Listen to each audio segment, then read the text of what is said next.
장폴 사르트르는 이런 유명한 말을 남겼죠. 인생은 B와 D 사이의 C이다. 인생은 탄생과 죽음 사이에 무엇을 결정하는가, 이것이 굉장히 중요하다라고 유명한 말을 남겼어요. 여러분, 정말 그런 것 같습니다. 우리가 이 땅 가운데 정말 행복하고 잘 살기 위해서는 두 가지가 확실하셔야 돼요. 그것은 무엇이냐면 내가 어떻게 이 땅 가운데 오게 되었는가, 이게 확실하셔야 됩니다. 우리는 우연히 태어난 존재들이 아니라 하나님의 특별한 섭리 가운데 이 땅 가운데 왔다라고 하는 그 믿음이 있다 그러면 우연히 이 땅 가운데 왔다라고 하는 삶의 모습과는 다를 수밖에 없어요.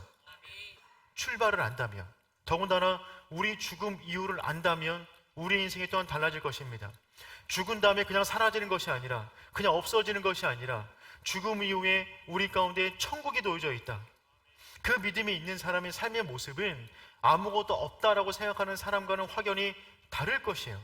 그래서 우리 인생은 결국 B와 D 사이, 그것을 이해한다면 그 안에 어떤 선택을 하며 살아가느냐, 이것은 이제 우리 책임 가운데 놓여져 있는 것이죠. 오늘 저는 여러분과 그런 이야기를 좀 나누기를 원합니다. 이 땅의 출발을 성경은 다음처럼 말하고 있어요. 창세기 1장 1절입니다. 우리 함께 읽어볼까요? 태초에 하나님이 천지를 창조하시니라. 아멘. 갑자기 화면이 바뀌었죠?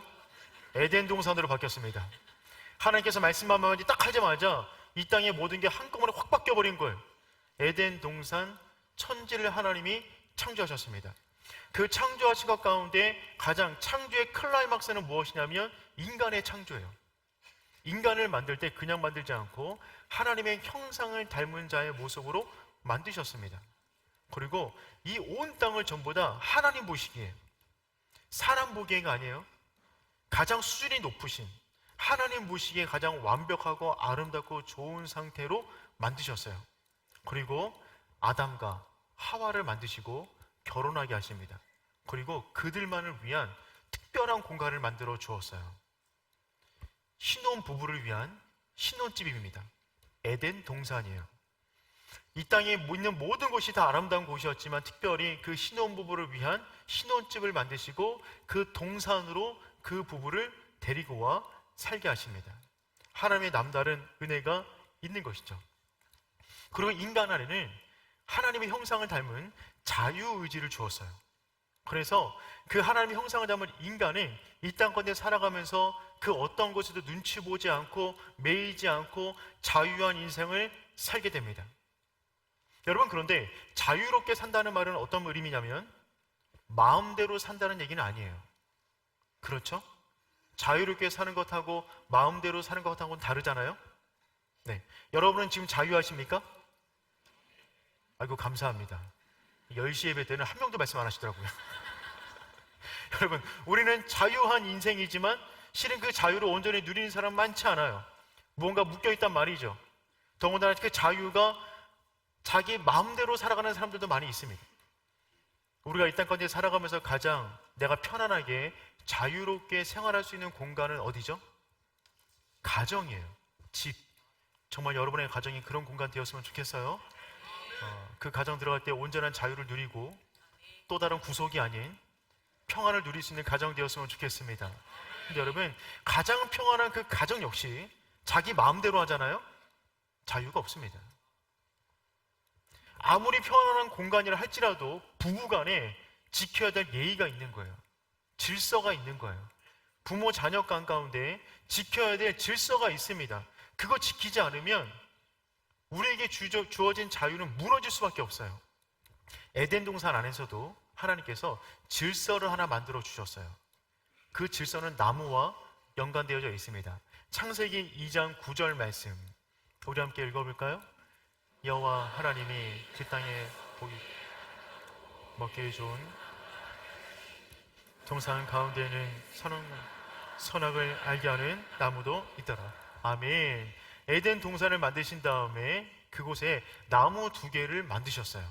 그리고 하나의 나무는 생명나무고 또 하나의 나무는 선악을 알게 하는 나무입니다. 지금부터는 선악과라고 부르도록 하겠습니다. 자, 어떤 나무가 선악과일까요? 이게 웬 나무가 싶으셨죠? 에덴 동산입니다. 에덴 동산에 있는데 저희는 이거를 선악과로 보도록 하겠습니다. 그런데 하나님께서 규칙을 정하셨어요. 규칙은 뭐냐면 너는 자유한 존재야. 그래서 이 동산에 있는 모든 것은 너 마음대로 할 수 있어. 너는 자유해. 다 즐겨. 다 너 거야. 두 번째 규칙. 그런데 선악과만 먹지 마. 선악과만 안 먹으면 돼. 선악과를 먹으면 어떻게 된다고요? 반드시 죽는다. 창세기 2장 17절 말씀 읽어보겠습니다. 선악을 알게 하는 나무의 열매는 먹지 마라. 내가 먹는 날에는 반드시 죽으리라. 아멘. 먹으면 어떻게 된다고요? 반드시 죽어요. 동산에 있는 모든 것을 다 누릴 수 있어요. 다 내 거예요. 그런데 선악과만 먹지 않으면 돼요. 여러분, 이 규칙이 복잡해요? 단순해요? 쉬워요? 어려워요? 지킬 수 있어요? 없어요? 없어요. 여러분, 아담이 여러분보다 특별히 나쁜 사람 아닙니다. 인간 중에 가장 완벽한 인간이 아담이었어요. 그 완벽한 인간도 이거를 지키기가 어려웠다고요. 왜냐하면 우리 인간은 그 자유의지가 주어졌을 때 그 자유에 대한 의지를 자기에게 금한 것을 탐하는 데 쓸 때가 너무나 많이 있어요. 그래서 아담은 자기의 의지를 하나님의 말씀을 따르는 데 가두는 것이 아니라 선악과를 따먹는 데 씁니다. 사단이 유혹하죠. 하나님께서 동산에 있는 모든 나무의 실과를 먹지 말라고 했냐? 그 말에 넘어가요. 그렇게 말씀하지 않으셨거든요. 그래서 선악과를 따먹기 시작해요. 어떤 게 보암직하고 먹음직스러우세요? 뭘 따드실래요? 저는 얘를 따먹겠습니다. 그 별거 아닙니다. 그냥 떼면 따지는 거예요. 얘를 먹어버려요. 이거 하나 지키면 모든 자유를 누릴 수 있는데 이거 하나를 따먹은 것입니다. 혹자들은 말해요. 아담과 하와는 절대 한국 사람은 아니었을 것이다. 왜냐하면 한국 사람이라면 뱀이 유혹했을 때 선악과를 먹지 않고 뱀을 잡아 먹었을 것이다. 두 번째, 아담은 진짜 한국 사람은 아니었을 것이다. 왜냐하면 하와가 혹시나 이것을 먹고 남편에게 권해도 한국 남편이라면 절대로 아내 말을 듣지 않는다. 한국 사람 절대 아니래요. 근데 이들은 이걸 따먹었고 그 순간 자기 인생 가운데 무언가 변화가 이루어졌음을 인식하게 됩니다. 죽음이, 사망이 그들 가운데 오게 된 거예요. 그래서 그들은 그 땅에서 떠나게 됩니다. 우리는 이런 생각을 해요. 아니, 왜 하나님께서 이런 나무를 만드셔가지고 괜히 죄짓게 만드는 거지? 아니, 차라리 자유의지를 주지 말든지 얘를 없든지 만드셔야지 왜 이걸 괜히 도와주고 먹게 만들고 괜히 죄짓게 만드는 것이지? 이런 생각을 하고 있는 수많은 사람들이 있어요. 지금 여기도 굉장히 끄덕이시는데 그러시면 안 됩니다. 분위기 그런 분위기 아니에요. 근데 여러분, 이 말에는 두 가지 함정이 있어요. 첫 번째는 뭐냐면 선악과가 대단히 특별한 능력이 있다고 생각하는 것입니다. 선악과가 대단한 능력이 있다고 생각하는 거예요. 두 번째, 하나님이 결국 얘를 만들어서 먹고 죄를 지었으니 죄의 원인이 누구한테 있다는 거예요? 하나님에게 죄의 원인을 돌리기 원하는 사람들이 만들어낸 논리에 불과합니다. 여러분, 선악과는 특별한 나무, 특별한 효용이 있는 나무가 아니에요. 하나님은 선악과에 대해서 뭐라고 말씀하셨어요? 먹으면 죽는다. 그게 끝이에요. 먹으면 죽어. 사탄은 뭐라고 유혹했어요? 내가 먹으면 눈이 밝아져 하나님 같이 된다. 하나님이 그렇게 말씀하셨나요? 그거 누가 말한 거예요?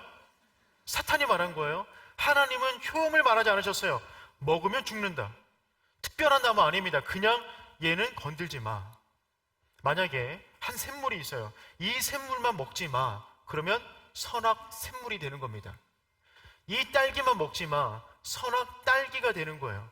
하나님이 단지 이 선악과 얘만 먹지 마라고 하셨어요. 그러면 하나님께서 왜 굳이 이 선악과를 만드셨을까요? 하나님은 인간에게 최상의 것을 주기를 원하시는데 최상의 자유 의지를 주셨어요. 그 최상의 자유 의지의 가장 극한의 의지는 무엇이냐면 자기를 창조한 창조주를 배신할 수 있는 자유입니다. 그 자유까지 주신 거죠. 그 자유에 대한 상징이 바로 선악과일 뿐이에요. 하나님은 우리에게 그 자유까지 주셨어요. 근데 사람은 그 자유를 가지고 하나님을 섬기는 데 쓰는 것이 아니라 하나님을 배반하는 데 쓴 겁니다. 이게 인간이 빠진 가장 연약한 부분인 것이죠. 여러분, 하나님 우리에게 모든 걸 다 주셨어요.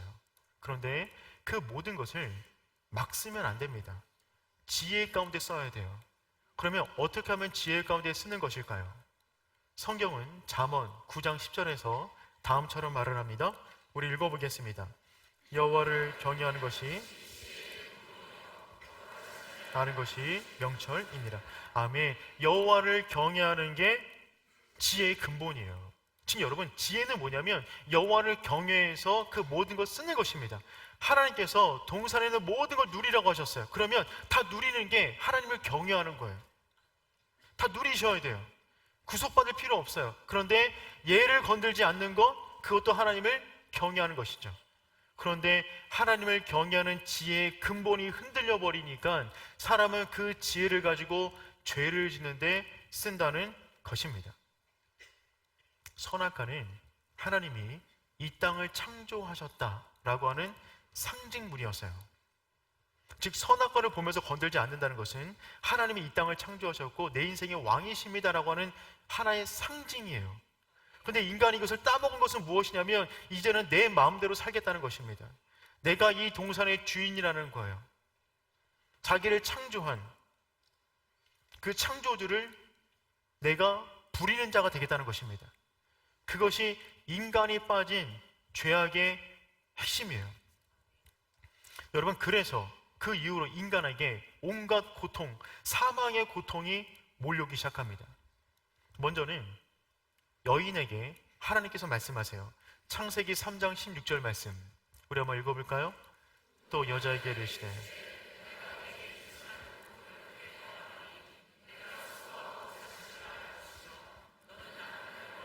남편은 너를 다스릴 것이니라 하시고 여인에게 해산의 고통이 더해져요. 애를 낳는 것도 너무나 위험한 일인데 아이를 키우면서 마음이 찢어지는 많은 일들을 경험하게 됩니다. 남편은 너를 다스릴 것이다. 즉 너의 자유를 제한하게 될 것이다. 너의 자유로 선악과를 따먹었으니 그 자유의지가 타락하여 이제는 서로가 서로의 자유를 옥죄는 것으로 자신들의 자유를 사용한다는 거예요. 그러니 부부간의 갈등은 이때부터 예언되어 있었던 것이죠. 남편들에게 말합니다. 창세기 3장 17절 말씀 우리 읽어볼게요. 아담에게 이르시되 내가 내 나의 말을 듣고 내가 내게 먹지 말란 나무의 열매를 먹었은즉 땅은 너로 말미암아 저주를 받고 너는 내 평생에 수고하여야 그 소산을 먹으리라. 아멘. 남자들에게 내려진 형벌은 무엇이냐면 수고의 떡을 먹는 것입니다. 그 전에는 동산에 있는 모든 것을 그냥 누리면 됐는데 이제는 수고해야 무언가를 얻을 수 있는 형편에 빠지게 되었어요. 그런데 문제는 무엇이냐면 노동은 원래 즐거운 것이었어요. 그런데 타락한 인간에게 주어진 노동은 고통입니다. 수고의 떡을 먹어야 돼요. 그런데 내가 씨앗을 100가지 뿌린다고 수확을 100가지 하는 것이 아니에요. 땅도 저주를 받았어요. 그래서 100가지를 뿌렸는데 언제는 50개, 30개, 마이너스. 더군다나 그 밭 가운데 엉겅퀴와 가시덤불이 자란다고 쓰여져 있어요. 창세기 3장 18절 말씀 읽어볼까요? 엉겅퀴를 열 것이라 내가 먹은 것은 밭의 채소인지. 그렇죠. 그렇게 수고하고 그렇게 노력하는데 내가 원하는 결과물을 얻을 수가 없는 상태가 된 것입니다. 결국 그래서 인간은 어떻게 되는 것이냐면 흙으로 왔다가 흙으로 갈 수밖에 없는 존재가 되었어요. 창세기 3장 18절 말씀 읽어보겠습니다.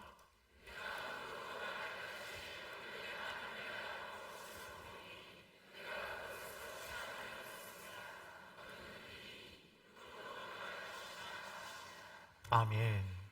타락한 인간, 선악과를 만든 다음에 하나님께서 주신 그 말씀, 선악과를 먹으면 반드시 죽으리라. 그 일이 지금 인간들의 세상 속으로 들어오기 시작한 것입니다.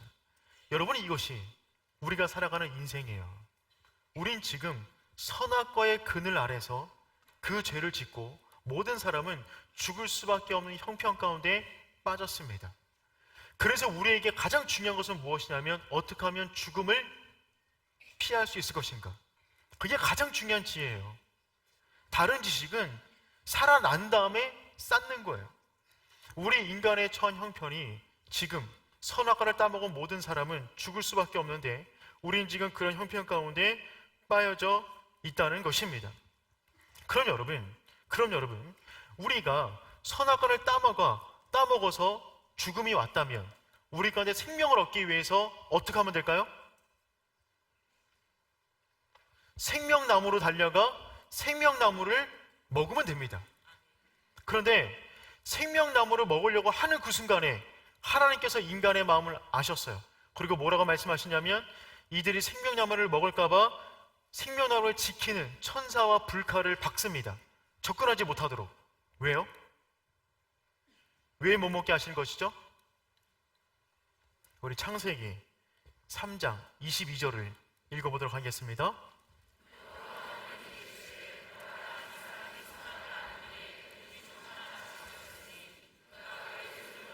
생명나무도 따먹고 영생할까 하노라 하시고.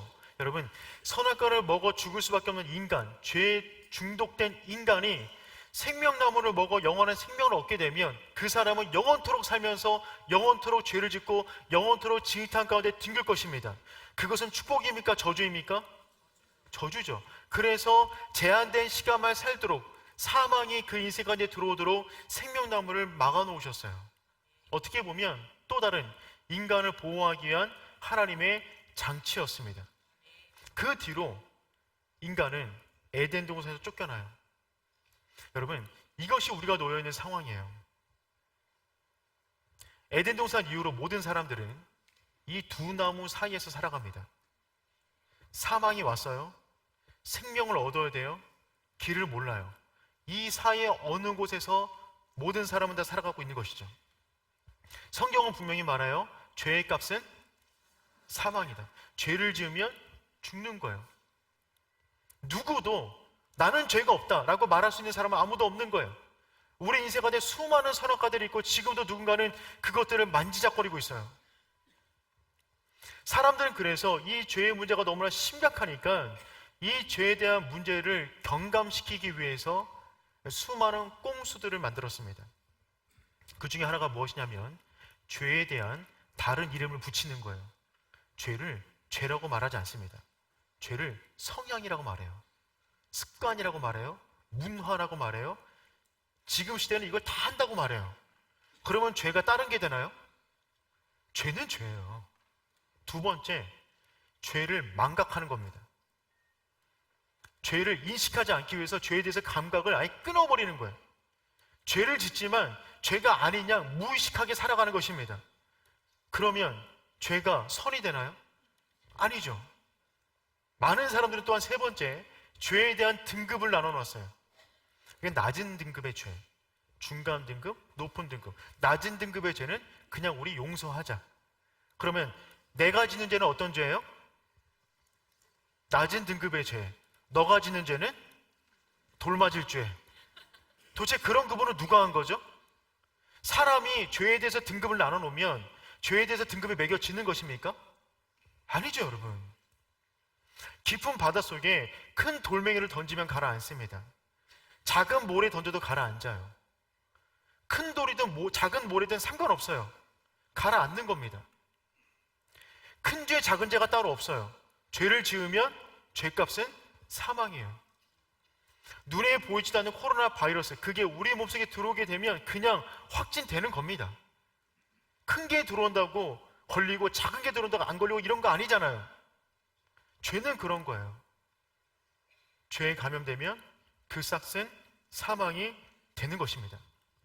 그럼 여러분, 우리는 어떻게 해야 되죠? 우린 다 죽을 수밖에 없어요. 우리는 어떻게 해야 됩니까? 우리에게는 생명나무가 필요해요.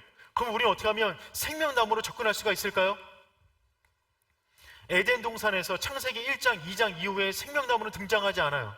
그런데 놀랍게 성경의 제일 마지막 책 마지막 장에서 생명나무가 등장합니다. 요한계시록 22장 2절 말씀 우리 한번 읽어볼게요.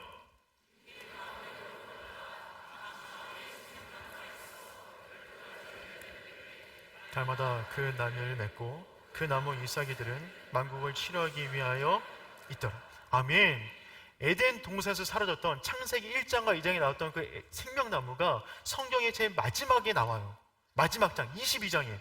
그런데 그 생명나무가 어떻다고요? 그 생명나무가 달마다 과실을 맺어요. 달마다 과실을 맺는데요. 너무 신기해요. 1월 달에 맺는 과실이 있고 2월 달에 맺는 과실, 3월 달에 맺는 과실이 있대요. 먹고 싶어요. 어떤 맛일지. 그런데 그 잎사귀는 뭐라고요? 만국을 치유한대요. 잎사귀는 만국을 치유한대요. 그 열매를 먹으면, 그 잎사귀를 먹으면 우리가 선악과를 먹었던 모든 사망이 끝나고 새로운 생명을 얻을 수 있단 말입니다. 그럼 우리에게는 목적지가 생겼어요. 저곳으로 가야 돼요.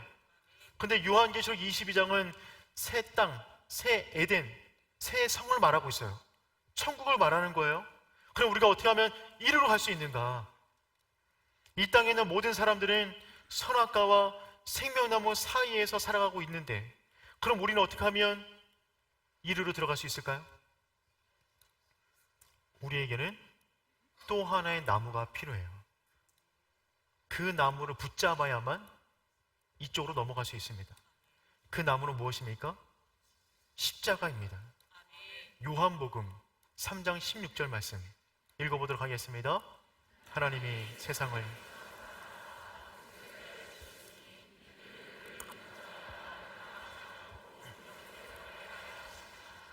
아멘. 하나님이 세상을 이처럼 사랑하사, 이처럼은 이렇게 죽을 수밖에 없는 인간을 너무나 사랑하셔서 이들을 살려내기 위해서 어떻게 하셨다고요? 독생자 예수 그리스도를 주었어요. 그분이 독생자를 주는 방식은 무엇이었습니까? 십자가를 지게 만드는 거예요. 그 십자가를 붙잡으면 우리 가운데 영생이 주어지게끔 만드셨어요. 여러분, 우리 이걸 믿어야만 합니다. 이게 사망의 바다에 빠져 들어가는 우리 인간을 건져 올리는 유일한 나무예요. 우리는 죽을 수밖에 없어요. 죽어야 돼요. 죄를 지은 인간은 기다리고 있는 것은 사망밖에 없어요. 그런데 하나님께서 예수 그리스도를 통한 십자가를 통하여 우리를 살려내시기로 작정하셨어요. 그래서 우리에게는 또 하나의 나무가 필요한 것이죠. 이 나무가 있어야 우리는 영생을 얻을 수 있단 말입니다. 근데 이 나무는 값이 우리에게 공짜로 주어지지만 절대로 공짜가 아니에요. 그리스도께서 이 나무를 지시고 그분이 흘려야 할 모든 피를 대신 흘려 주셨어요. 우리는 이 땅 가운데 새 나무 사이를 살아가고 있는 것입니다. 죽음의 나무에서 생명의 나무로 가기 위한 또 하나의 나무를 붙잡아야만 우리는 온전한 생명을 얻을 수가 있어요. 골로새서 2장 15절 말씀 한번 읽어보겠습니다. 통치자들을 무력하여 드러내어 구경거리로 삼으시고 십자가로 그들을 이기셨느니라. 아멘. 십자가로 그들을, 사망을, 죄를, 사탄을 이기셨느니라. 십자가로 이기셨기 때문에 십자가를 붙잡으면 생명을 얻게 된다는 말이에요. 여러분, 십자가는 파괴력이 있어요. 사망을 파괴합니다. 죄를 파괴해요. 죄인을 묶고 있는 쇠사슬을 파괴해요. 그래서 자유한 존재로 살게 만드는 것, 그게 바로 십자가의 능력이 되는 것이죠. 로마서 3장 24절 말씀 읽어보겠습니다. 하나님의 은혜로 값없이 의롭다 하심을 얻은 자 되었느냐. 아멘. 십자가의 은혜로 어떤 일이 벌어졌냐면 값없이 의롭다 하심을 얻게 되었대요. 값없이. 값이 없는 건 아니에요. 그분이 다 치러주셨어요. 그래서 죄의 값은 사망인데 십자가가 그 값을 대신 지불한 겁니다. 그래서 그분을 믿으면 우리 인생의 가격표가 달라져요. 우리 인생에 내려진 영수증은 뭐였냐면 사망이에요. 죄의 값은 사망이다. 근데 십자가를 붙잡는 순간 우리 인생에 또 다른 영수증이 하나 오게 되는데 그것은 뭐냐면 지불 완료예요. 여러분, 지불이 끝났어요. 값을 치렀어요. 십자가가 모든 걸 끝내버렸어요. 사단이 우리의 인생값을 매기려고 찾아옵니다. 너 죽어야 돼. 영수증 내밀어요. 지불 완료. 끝나는 겁니다. 그분이 우리 인생의 모든 문제를 완전히 끝내셨다고요. 우리가 십자가를 믿으면 이곳으로 들어가 영생을 얻어. 그렇지 않아도 영생을 얻었는데 그 천국에 들어가 이걸 먹으면서 더욱더 풍성한 아름다운 인생을 약속해 주셨다는 것입니다. 오륜교회는 이 십자가를 붙잡는 교회입니다. 저희는 다른 것 아닙니다. 선악과와 생명나무 사이를 살아가는 우리, 온전한 십자가를 붙잡아 우리 가운데 있는 그 풍성한 은혜, 그 감사, 감격, 그것이 더욱더 풍성해지기를 원하는 것이 우리 오륜의 공동체가 되는 것이죠. 여러분, 사람은 다 죄가 있어요. 저는 죄가 있을까요, 없을까요? 엄청 많습니다. 제가 오늘 잘 보이려고 머리도 하고 오고 향수도 뿌리고 겉으로 보면 그래도 괜찮지 않나요? 동의해 주셔서 감사합니다. 근데 여러분, 저도 엄청난 많은 죄를 짓고 삽니다. 주님의 그 밝은 빛 앞에 서 있으면 누가 감히 서 있을 수 있겠습니까? 우리 인생은 들키지 않아서 그렇지 한꺼풀 벗으면 전부 다 죄악투성이에요. 저도 벗어볼까요? 죄밖에 없어요. 벗으면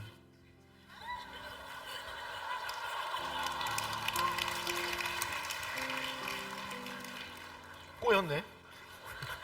속이 막 꼬여. 벗으면 형편없어요. 몰랐죠? 왜 몰랐어요? 가렸잖아요. 한꺼풀 벗기면 우리 인생 주님의 눈으로 보면 괜찮은 사람 아무도 없습니다. 그나마 앞은 좀 괜찮아요. 뒤를 보면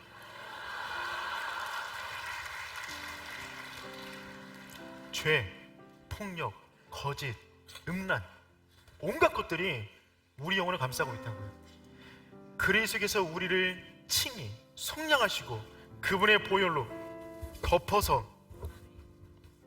덮어서 가려주시는 거예요. 괜찮아졌죠? 벗으면 또 추합니다. 그래서 우리는 그리스도로 옷 입고 있어야 돼요. 그리스도가 너무 필요해요. 그분 안에서 우리 인생은 새로운 삶이 되는 줄 믿습니다. 사단이 우리를 밀가부로 하려고 하지만 그리스도의 보혈로 덮고 있다면 우리의 죄는 보이지 않아요. 그분이 감추어 주었어요. 그래서 우리에게는 십자가가 필요한 것입니다. 오늘 특별히 예배드리는 모든 성도님들, 처음 방문하신 귀한 분들 계시다면 성경에서 말하고 있는 가장 분명한 이 진리, 이 사실을 붙잡을 수 있는 모든 성도 되기를 축복합니다.